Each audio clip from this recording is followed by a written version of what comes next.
Энэхүү цогц нь Америкийн нэгдсэн улсын экс ерөнхийлөгч Билл Клинтонтай холбогдож магадгүй тань хүүхдүүдийг дахин ашиглах боломжтой учраас ийхүү хүүхдүүдийг онилж байна. За түүхтийг маш их хэмжээгээр айлгахаар тэр үед нь түүнээс ялгардаг тийм шингэн гэж байгаа байхгүй юу? Цус гарч байгаа эмзэг хэсэг нь шархалсан байдалтай харагдаж байна. За тойроод бол хид хідэн яг тийм ирчүүд зогсож байна гэж байгаа байхгүй юу? Бүгдээрээ сайн уу? Шинхэмжлэгтэй тавтай морил. За өнөөдрийн бичлэгээрээ би өмнөх өөрхөн Джеффри Эпстейний бичлэг дээр ярьжсэн шигэ яг Джеффри Эпстейний файлууд донд яг ямар шинэ апдейтууд гарч ирсэн байна. Тэр бүрийг нь дор бүрэн жижиг бичлэг болгоод оруулаад явна гэж хэлснийхаа дагуу хийж байна. Тийм болохоор өнөөдөр Джеффри Эпстейний файлууд донд яг ямар шинэ зүйлүүд гарч ирж яригдж байгаа гэдэг талаар яригдах болно. За түүнээс гадна хэрвээ та бүгд үздэг болвол Японы No Border X File гэх нэртэй YouTube channel байдаг. За тухайн channel дээр болвол улс төр, нийгэм, эдийн засаг яг хүний нийгэм тулгарч байгаа эмзэг асуудлуудыг яг тухайн асуудлуудыг судалдаг аналистууд, шинжээч нар, мэрэгжилтнүүдтэй ярилцаж үнэхээр ийм зүйл болдгийм үү? За ийм зүйл болдог бол энэ яг факт юм уу эсвэл хүмүүсийн амд амьдсан яриа юм уу гэдгийг ерөнхий чиг баримжаа өгдөг иймэрхүү контент хийдэг тийм YouTube channel байдаг байхгүй юу. За тухайн channel дээр бол сүүлийн 4-5 хоногт бол 2 бичлэг орсон байгаа. За тухайн 2 бичлэгнийх нь нэгдүг нь бол Джеффри Эпстейний файлтай бол шууд холбогдно. За хоёрт бол хэдийгээр шууд Джеффри Эпстейний файлтай холбогдохгүй шууд Джеффри Эпстейн хүүхдүүдэд ийм зүйл хийдэг гэсэн тийм зүйл яригдаагүй ч гэсэн хүүхдийн эсрэг үйлдэгдэж байгаа ийм аимшигтай гэмт хэрэгүүдийн ард яг ямар зүйл болдгийг. Джеффри Эпстейн бол хүний тархинд хүний оюун ухаанд бодогдох боломжгүй тийм аимшигтай заван зөсүүдийг бол хийсэн гэж яригддаг. Тийм болохоор яг энэ гэмт хэргийн ард хүүхдүүдэд яг ямар зүйл хийсэн байж болох вэ? Энэ нь Джеффри Эпстейний файлтай яаж холбогдох вэ гэдэг дээр би ер нь та бүгд сонирхох болов гэж бодсон үндсэн дээр энэхүү 2 бичлэгийн ерөнхий гол утгыг за түүнээс гадна Джеффри Эпстейний файлыг ярих болно. За тэгээд мэдээж бичлэгээ эхлэхээс өмнө та бүгдтэй бол сануулах нь зүйтэй байх. Хүүхдийн эсрэг үйлдэгддэг альва гэмт хэрэгт эмзэг мэдрэмтгий ханддаг бол үүнээс цааш битгий үзээрэй. Түүнээс гадна нэг тайлбар хэлээдхий. За юу гэхээр зарим нэг хүмүүсийн комментэнтэй Джеффри Эпстейнийг өмөөрөд байгаа мó? Наа чин яагаад ингэ болцсон зүйлийг худлаа гэж чи яриад байгаа ингээд над руу тэгж байгаа хүмүүс байгаа. За би бол Джеффри Эпстейн гэдэг хүнийг хизээч өмөөрөхгүй. Тэр байтугай хаа байсан тэр Джеффри Эпстейн битгий хэл миний ойр дотны хүн хүүхдийн эсрэг янз бүрийн гэмт хэрэг үйлдсэн болвол би тэр хүнийг ч гэсэн өмөөрөхгүй. Би хүүхдийн эсрэг гэмт хэрэг дээр бол хатуу чанга байр суурьтай байдаг хүн. Тийм учраас тэр талаас нь бол бити харж үзээрэй. За түүнээс гадна худлаа гэж яагаад яриад ингээд байгаа байхгүй юу. За би юуг худлаа гэж хэлсэн бэ гэхээр яг нөгөө пицца гэдэг үг чинь тийм утгатай, hot dog гэдэг үг чинь тийм утгатай гэдэг тэрхүү үгийг тайлбарласан нэг тийм лист гарсан байгаа штэ. За тухайн үгийн листийг нь бол холбооны мөрдөх товчооноос албан ёсоор гаргасан зүйл биш ээ. Тэр бол худлаа л гэж хэлсэн. Тэрнээс ш тэрнийг бол хүмүүс зүгээр дээр нь холбооны мөрдөх товчоо ч юм уу яг тэр логонуудыг ингэж тавиад өөрсдөө за энэ нь ийм утгатай юм шүү, тэр нь тийм утгатай юм шүү гэж түлхүүр үг юм шүү гэж ботсон тэрхүү зүйлүүдээ гаргаж ирээд ингэ сэвэд байгаа байхгүй юу. За тэрнийг л бол би холбооны мөрдөх товчооноос гараагүй худал зүйл шүү гэж хэлсэн. Гэхдээ би ч гэсэн бас бодохдоо бол яг тэр үг нь тийм утгыг илэрхийлээд байгаа юм биш үү гэж бодохын хувьд бол бодож байгаа. За түүнээс гадна хүүхдүүдэд яг ямар зүйлүүд хийдэг байсан, хүүхдүүдийг худалдаалдаг байсан юм уу, зардаг байсан юм уу, иддэг байсан юм уу, золиослдог байсан юм уу, өргөдөг байсан юм уу гэдэг ч юм уу те. Тиймэрхүү зүйлүүд нь бол батлагдаагүй. Тэрнийг бол би батлагдаагүй гэж хэлсэн. Гэхдээ би ч гэсэн үнэхээр тийм зүйл хийдэг байсан юм шүү гэж бол бодож байгаа. Тийм болохоор би та бүгдтэйгээ яг ижилхэн байр суурьтай байгаа. Та бүгд юу гэж бодож гин те, та бүгд юу гэж хүлээж авч гин, яг тэр байр суурьтай ч юм бол ижилхэн байр суурьтай байгаа шүү. Тийм болохоор та бүгд маань намайг тэгж бити буруугаар ойлгоорой. За ингээд бичлэгээ үргэлжлүүлэх хүмүүс маань бичлэг рүүгээ орцгоё.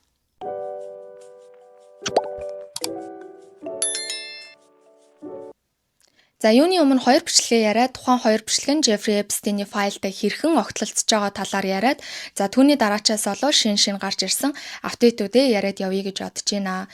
За эхний бичлэгт оролцсон хүн бол Америк нэгдсэн улсын Лос Анжелесд хамгийн анхны Япон эмэгтэй офицер болсон Нагата Юри гэх эмэгтэй оролцсон байгаа.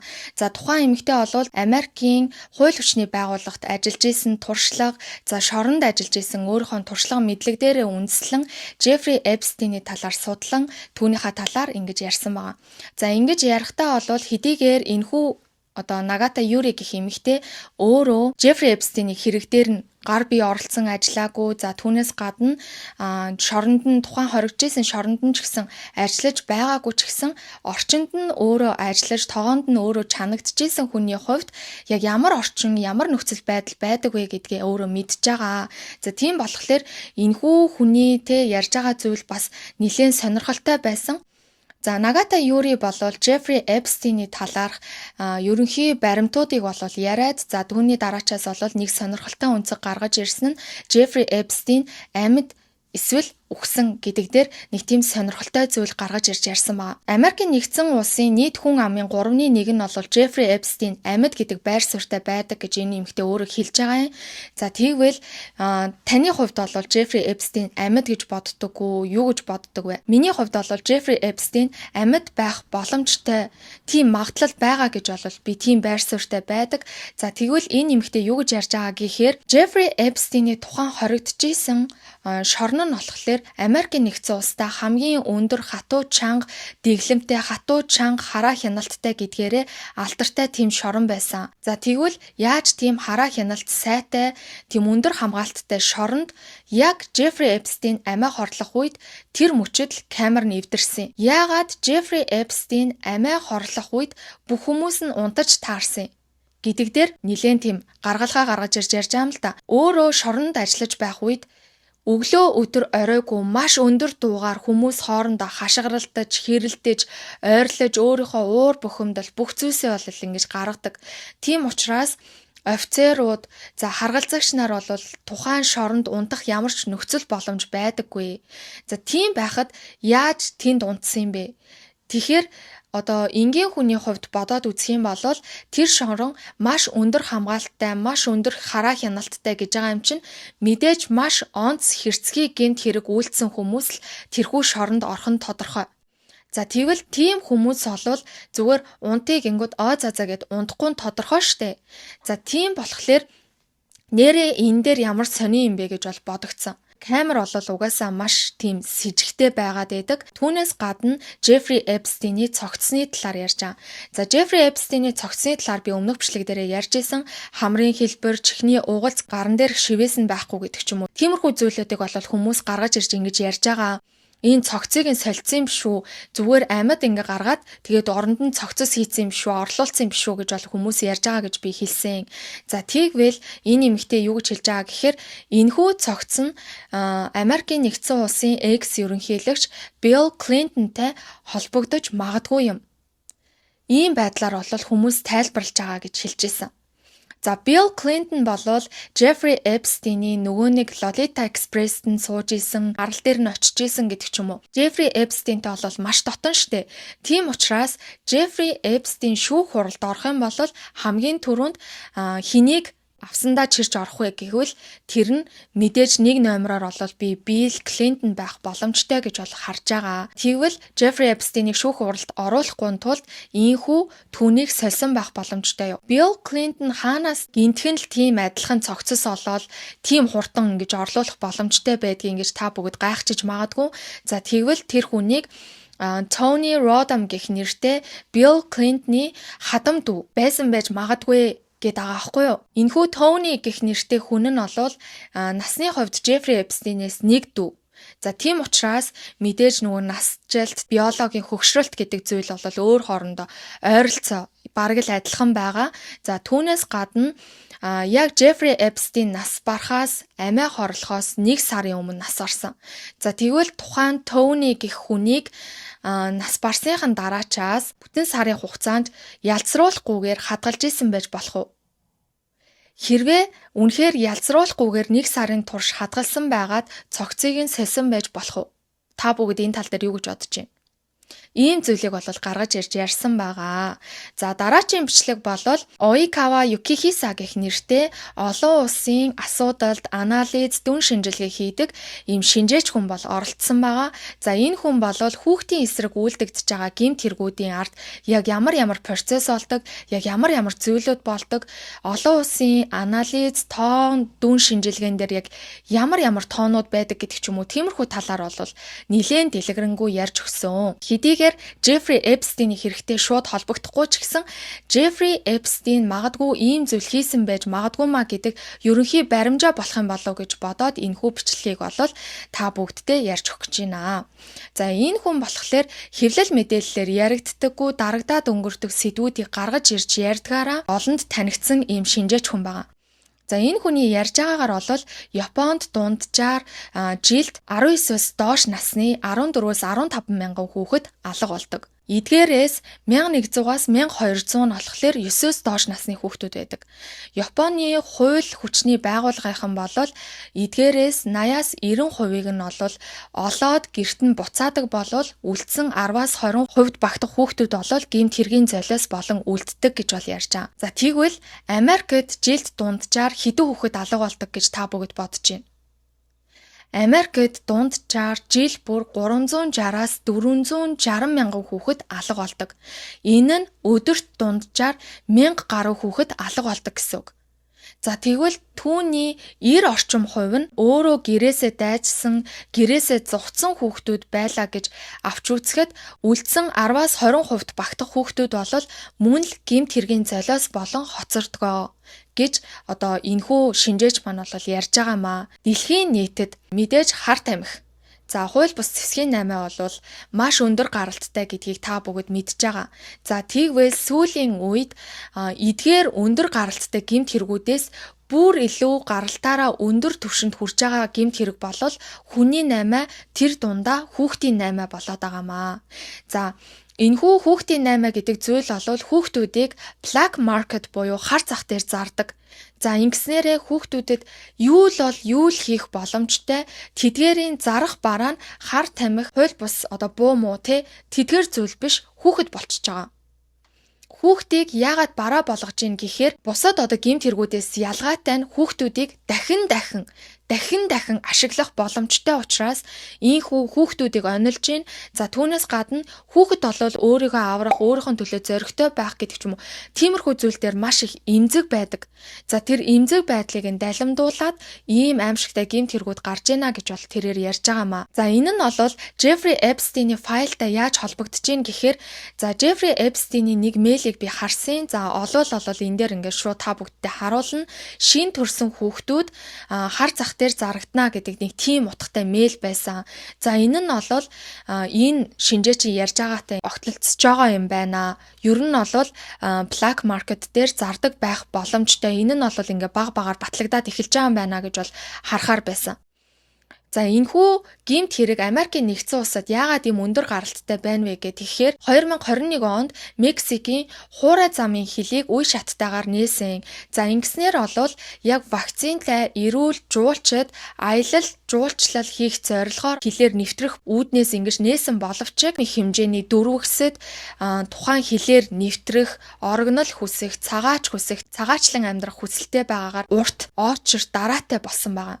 За энэ зүйлийн хажуугаар нэг бизнес цэцэглэн хөгжижсэн нь бол яалтчгүй хүний 8 байсан. За хүний 8-ачид эдгээр гэмт хэрэгтэд бол хүүхдүүдийг дөрвөгчдөд энэ чиний хүүхэд гэд хэлээд хил давуулаатах гэд өгдөг байсан.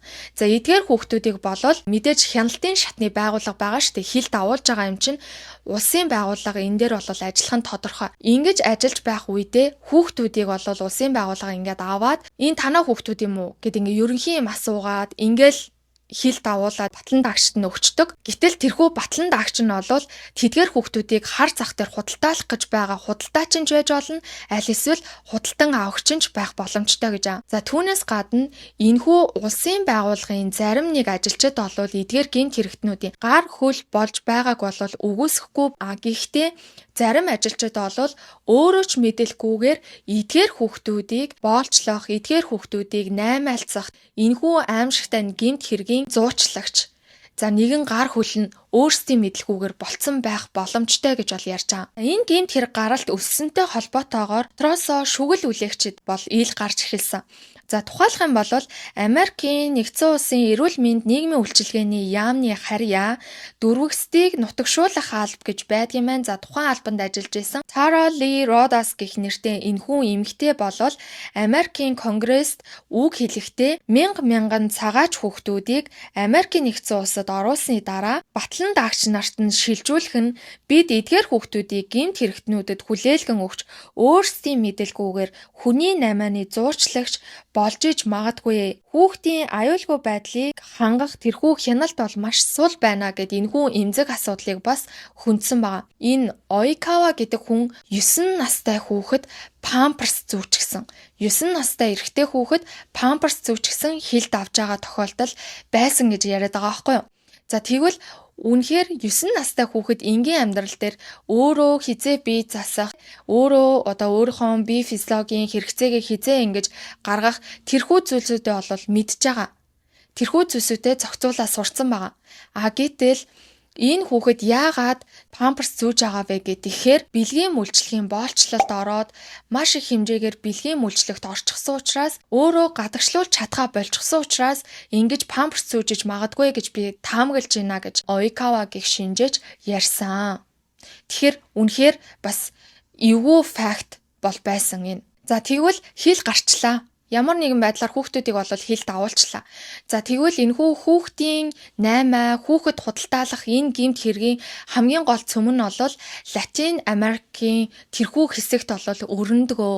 Яагаад хүүхдүүдийг Америк руу зөөгöd байна гэхээр Америкт худалдан авагч нар байгаа учраас хүүхдүүдийг Америк руу зөөж байгаа гэдэг зүйлийг ярьж байсан. Тэднийг ямар ирээдүй хүлээж байгаа вэ? За нэгт бол хөдөлмөрийн боолчлол. За энийг болохоор Oikawa өөрөө ярьж байгаа байхгүй юу? За энэ бол хамгийн гайгүй жишээ. Ингэж үнэхээр болохгүй, энэ үнэхээр аимшигтай ч гэсэн энэ хамгийн гайгүй жишээ. Хувцсны брэндүүд, хувцсны үйлдвэрүүд хувцс нь мэдээж хямд байж ижил зарагдана.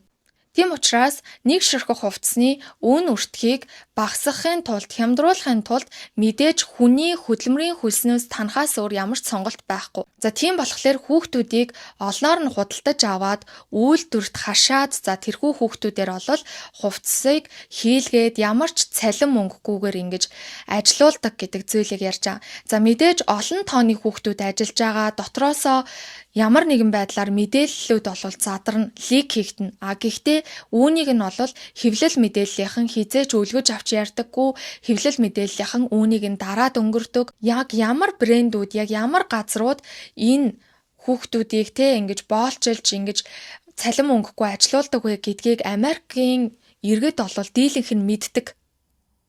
Гэхдээ хинэн ч энэ талаар ам нээж ярьдаггүй гэж бол ярьж исэн. Хэрвээ миний бичлэгийг үзэж байгаа Америкт амьдардаг хүн байгаа бол ямар нэгэн байдлаар тийм зүйл сонсон бол комент хэсэгт үлдээгээрээ бас сонирхолтой байна. Үнэхээр ингээд сонсчоод чимээг өнгөрөөж байгаа бол тэр бас тухайн гэмт хэргийг эсвэлтгүйгээрээ өөгшүүлж байгаа нэг үйлдэл болж байгаа. За дараачих нь бол зөвхөн хүүхдээс ялгардаг шингэн гэж аа. За үүнийг сонсохын төдийд бол дотор мухаа оргиж сэтгэл шимширмээр аимшигтай зүйл байсан. Яг хүүхдийг маш их хэмжээгээр айлгахаар тэр үед нь түүнээс ялгардаг тийм шингэн гэж байгаа байхгүй юу. За энэ нь бол яаж бий болдог гэхээр адреналин хүний бие задарч эсэлдэх үед адренохром гэдэг зүйл болж хувирдаг юм байна л да. За энэхүү гормоныг болохоор хүмүүс хүүхдээс гаргаж авч тэрнийг уугаад тэгснээр залуужих боломжтой гэж үзэж ингэдэг гин л дээ. За Oikawa-гийн хэлж байгаагаар бол ингэх ямар ч боломж байхгүй. Биологийн талаас нь харсан ч гэсэн энэ бол ямар ч батлагдаагүй боломжгүй зүйл байхад Холливуудын одууд, эрх мэдээлтнүүд, баян хүмүүс эдгээр зүйлсийг дахин туршсаар байгаа нь өөрөө ингээд маш тийм асуудалтай, учир дутагдaltaй зүйл байгаад байгаамаа. Энэ бол огтхонж батлагдаагүй, угаасаа ч байх боломжгүй гэж бол тайлбарлаж байгаа. Энэхүү гормоно хүүхдийн биеэс яаж гаргаж авдаг гэсэн чинь маш их хэмжээгээр цусыг нь юулж гаргаж авд юм байна. Үхэхийн наахан хүртэл ингэж цусыг нь юулж гаргаж аваад тэрнийг нь уудаг. Муугар бодлоо гэхэд хүүхэд ингээд үхнэ. гэж хэлж байгаа байхгүй. За гэхдээ худалдан авагчид бол энэ зүйлээ дахин хийхийг хүсэж байгаа учраас хизээж хүүхдүүдийг одоо ингээд өхүүлэхийг хүсдэггүй, яг үхэхийн наах нь хүртэл нь маш их хэмжээгээр цусыг нь юулж авч уудаг. За иймэрхүү Холливуудын одод алдартай одоо хөтлөгч гэх мэтчлийн иймэрхүү хүмүүс байдаг гэж ингэж өөрөө ярьж ирсэн. За түүний дурдж байгаа нэг 2-3 хүн байгаа л да.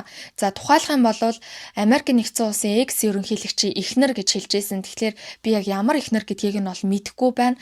За түүнээс гадна Оскарын шагнал хүртэж исэн, Academy Awards-аас шагнал хүртэж исэн алдартай жүжигчин байгаа гэж бол хэлж байсан. За энийг нь бол би зүгээр таамаглахдаа Leonardo DiCaprio байж магадгүй гэж би бодож байгаа.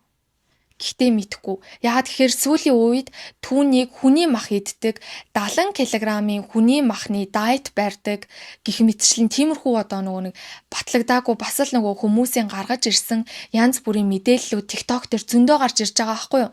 Тийм болохоор тэр жүжигчнийг ярьсан байж магадгүй, эсвэл өөр хүнч байсан байж магадгүй шүү. Энэ бол баталгаагүй. За бас нэг алдартай одоо хөтлөгч гэж бол хэлж байгаа. За энийг нь бол би Ellen гэд нөгөө нэг хөтлөгч байдаг штэ. За тэр хүн байж магадгүй гэж бол харж байгаа. Яагаад гэхээр интернет дээр Ellen-ыг хүний мах иддэг гэдэг тиймэрхүү ярианууд бас зөндөө байдгийн мэн лээ. За тийм болохоор тийм байж магадгүй гэж бол харж байгаа. Гэхдээ энэ бас баталгаагүй. Яг ямар хөтлөгчийг хэлсэн, ямар жүжигчин хэлсэн, ямар хүний хэлсэн гэдэг ч юм уу. Тэр болгоныг ингээд нэрийг нь хэлсэн хэсгийг ингээд дарччихлээ. Тийм болохоор одоо мэдэх боломж байхгүй.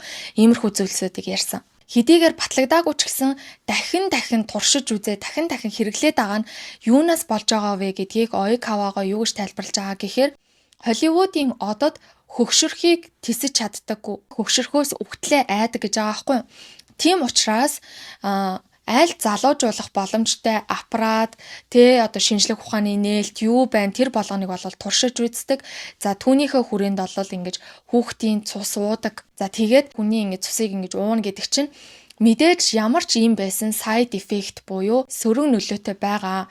За тэгвэл энэхүү зүйлийг ингэж хэрэглээд ах юм бол би зөв ойлгосон ямар ч байсан нүдний ойролцоо бол харалдаг гэж хэлсэн. За түүнээс гадна нүдний ойролцоо гэдгийг нь бол би нүдэн доторхч байж магадгүй, нүднээс гадуурх одоо энэ хүрээч байж магадгүй гэж бол ойлгосон. Ямар ч байсан нүдний ойролцоох бол ингэж харлаж сөрөг нөлөө үзүүлдэг гэж бол тэрээр ярьж ирсэн.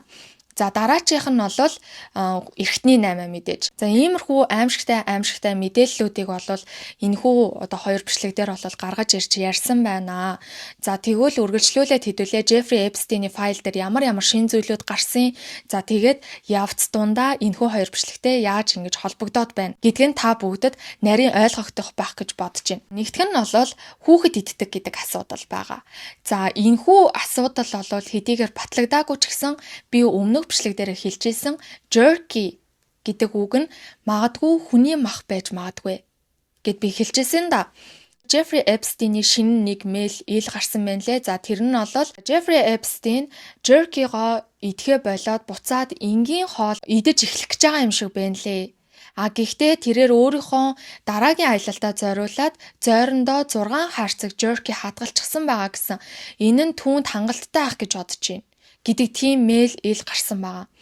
За энэ нь бол яалтчгүй те нөгөө нэг Cardi B-гийн ингээд би нүдээр ингээ харсан штэ гэд ингээд ингэдэг шиг те яалтчгүй ингээд баталгаа байж болохоор тийм аимшигтай бас мэйл байж болохоор байгаа байхгүй юу.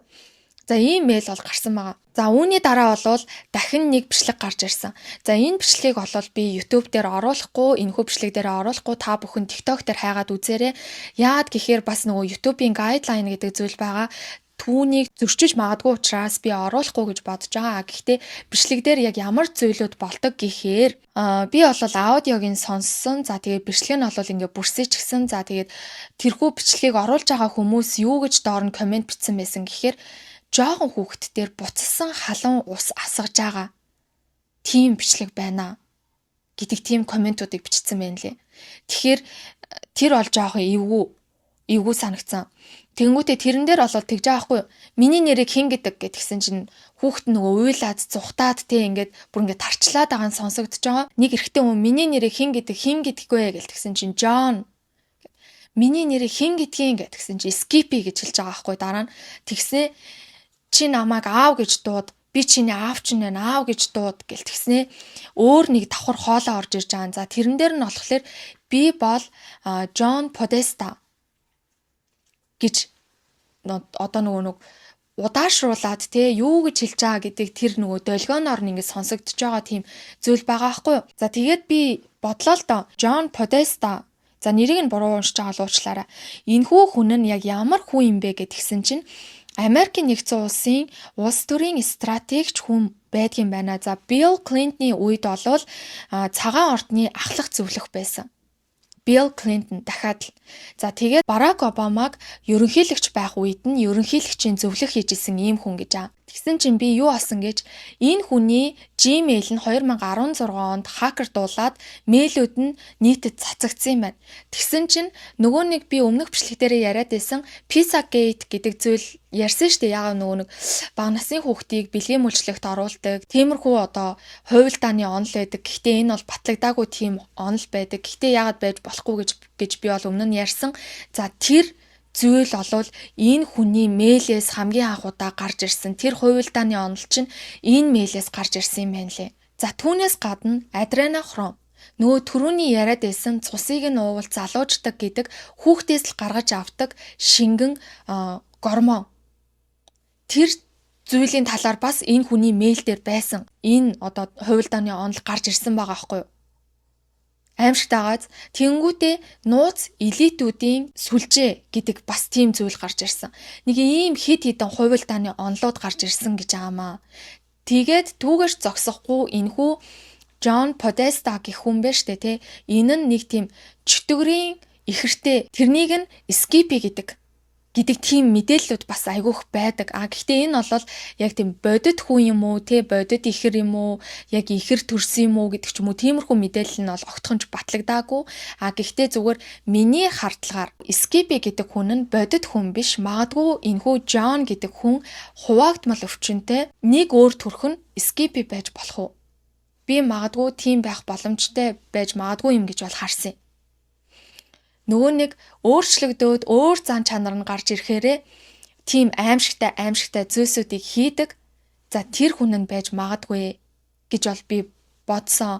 Яагаад гэхээр миний нэрийг хэн гэдэг вэ гэдгсэн чинь тэрхүү бичлэг дээр бас Skippy гэд хүүхэд орилж байгаа хоолой сонсогдож байгаа байхгүй юу? Тийм болохоор энтэй бол ингээд холбогдож байгаа. За мөн цээж нүцгэн эрэгтэйгийн зураг байгаа байхгүй юу? За тухайн зургийг олвол хүмүүс доор нь комментэн дээр энэ хүнийгээ гэд бүр ингээд нэрийг нь бичээд бүр ингээд араас ингээд маш олон комментууд яг адилхан комментууд бол гарч ирсэн.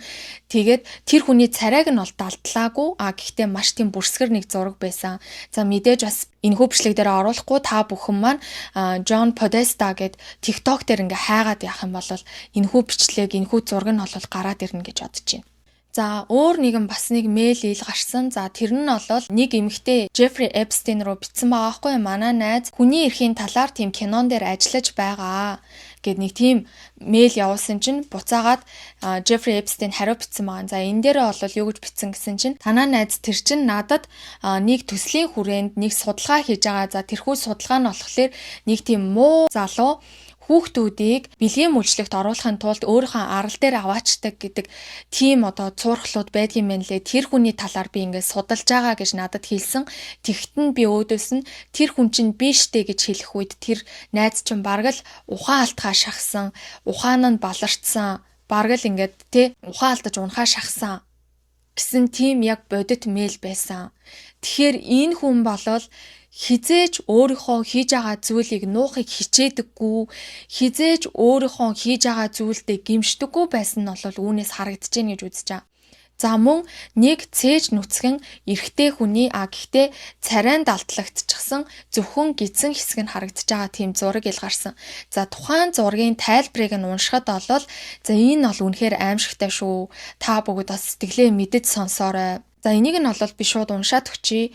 Юу гэхээр зураг дээр дунд цэргийн уурт хар үстэй бэлгийн божилтын өмнөх үеийн настай гэмээр охин харагдаж байна. Кавказэр охины хөлийг барьж охины эмзэг хэсгээс нь олол тийм цус гарч байгаа эмзэг хэсэг нь шархалсан байдалтай харагдаж байна.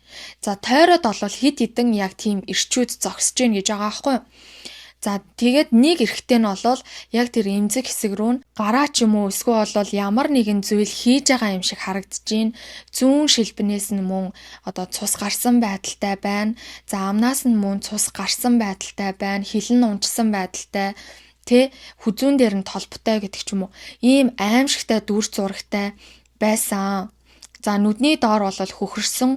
Тэгээд хид хідэн эрэгтэй энэ одоо охиныг ингээ харах нь хараад оролдох нь оролдоод ингэж байгаа тийм зураг байна гэдэг ийм амар тайлбартай зураг гарч ирсэн. Ийм аимшигтай зүйлүүдийг олвол хүүхдүүдэд хийдэг байсан байгаа хгүй юу? За тэгэхээр бэлгийн бойжилтын өмнөх насны охин гэхээр мэдээж сарын тэмдэг нь ирээгүй л охин байгаа гэж би бол бодож байна. Тэгэхээр 11 түүнээс доош насны охин.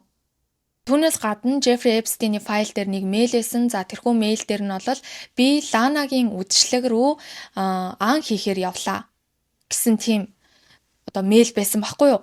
За тэгэхээр хин үдшилэг дээр ан хийхээр явдیں۔ Энэ дээр яг хоёр гаргалгаатай байж болно тийм үү? За зүгээр дараачийн хохирогч болох охтуудаа олохоор гарлаа гэдгийг хэлсэн байж болно. Эсвэл үнэхээр тийм ан болдог party болж исэн үү гэдэг зүйл гарч ирж байгаа маа. За интернетийн хүмүүс олвол haunting party гэдэг тийм зүйлийг гаргаж ирж ярьж байгаа. За энэ нь олвол яг элит, баян, одууд, дээд зиндааны тийм хүмүүс хүүхдүүдийг ой дотор заяа. Гэхдээ тэрхүү ойгоо ямар нэгэн зүйлээр газар доогуур ч юм уу, дээгүүр ч юм уу яг нөгөө нэг Hunger Games штэ тий. Яг тэр өлсгөлэн тоглоом дээр байгаа юм шиг хамгаалттай тийм ойн бүсэд торонд байлгаж агаад шүн гаргаж тавьдаг. Хүүхдүүд зүхтаад нуугтна. Эхнээсээ олцсон хүүхдүүд олвол түүнийг ямар ирээдүг хүлээж байгаа хинч мэдэхгүй. Түүнийг хүчиндэн зарим нь бол дараа нь алдаг гэж байгаа. За ингэхдээ энэхүү haunting party нь болохоор дотор гадаа гэж хоёр haunting party болдог гэж байгаа. Зэрэг болдог юм шиг байна. За гадаа ан хийж байгаа хүмүүс бол миний ойлгосноор тухайн хүүхдүүдээ хүчиндээд за тэгээд алвал алах боломжтой. Гэхдээ тэгж байнга алаад байдаггүй гэсэн л дээ. Гэхдээ алвал алах боломжтой. Харин дотор болж байгаа haunting party дээр мэдээж одоо нөгөө гадаа ан хийх боломжгүй маш хөгшин бүр үнэхээр маш хөгшин хүмүүс л дотор ан хийдэг гэж байгаа байхгүй юу? Тэр хүмүүс болохоор зөвхөн хүчиндэж болно, яргалж болно, тэгтээ алж болохгүй гэдэг зүйлийг энэхүү haunting party гэдэг зүйлийн хохирогчд олвол гарч ирж ярьсан. TikTok дээр хэрвээ та бүгд яг энэхүү нэрээр нь ингээд хайгаад үзэх юм бол хохирогчдын гарч ирээд ярьж байгаа зүйлүүд нь өөр хоорондоо төстэй. За бүр нэг хохирогч нь ингэж ярьж байсан. Би haunting party дээр George Bush, за Bill Clinton, түүнээс гадна Dick Cheney. За энэхүү Dick Cheney нь болохоор George Bush-ыг ерөнхийлөгч байх үед нь дэд ерөнхийлөгч байсан ийм хүн юм байна. За ийм хүмүүст бол баригдажсэн өөр хүмүүс ч бас байсан гэж бол ярьж исэн.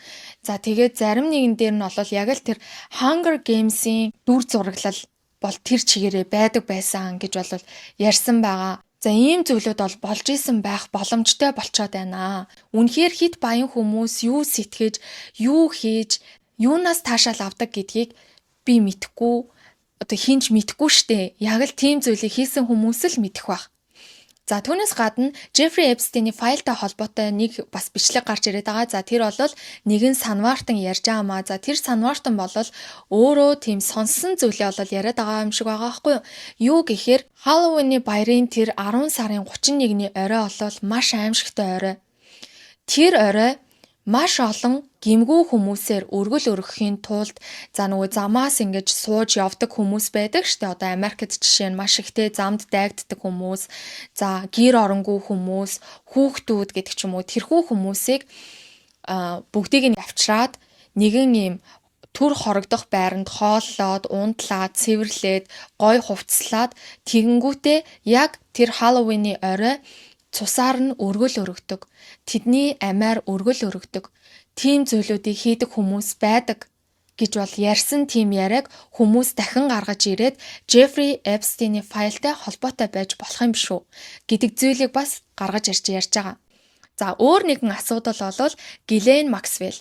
За Гилен Максвелл чинь юу ч болоогүй юм шиг шоронгоосоо гараад тэр юунд Канадад явж штэ. Ийм бичлэг нь ингээд нэг хүний стори санаандгүй орсон байна гэдэг ч юм уу. Нэг иймэрхүү байдлаар бол хүмүүс гаргаж ирж ярьж байгаа. Гэхдээ тэрхүү бичлэг бол AI-аар бүтээгдсэн. Хиймэл оюун ухаанаар бүтээгдсэн тийм бичлэг болж таарсан. За тэр бичлэгийг Threads дээр нэг хүн ингээд оруулсан байсан байхгүй юу? Тэгсэн чи тэрнийхэн доор комментэн дээр нэг тийм коммент байсан. За манай эгч болвол сая хэдхэн хоногийн өмнө Гилен Максвеллийн хоригдож байгаа тухайн хорих газраас цуллагдсан. За Гилен болвол хорих газартаа шорондоо байгаа. Гэхдээ манай эгчийн хэлж байгаагаар бол тэр бол үнэхээр шижгийн заваан хүн гэсэн.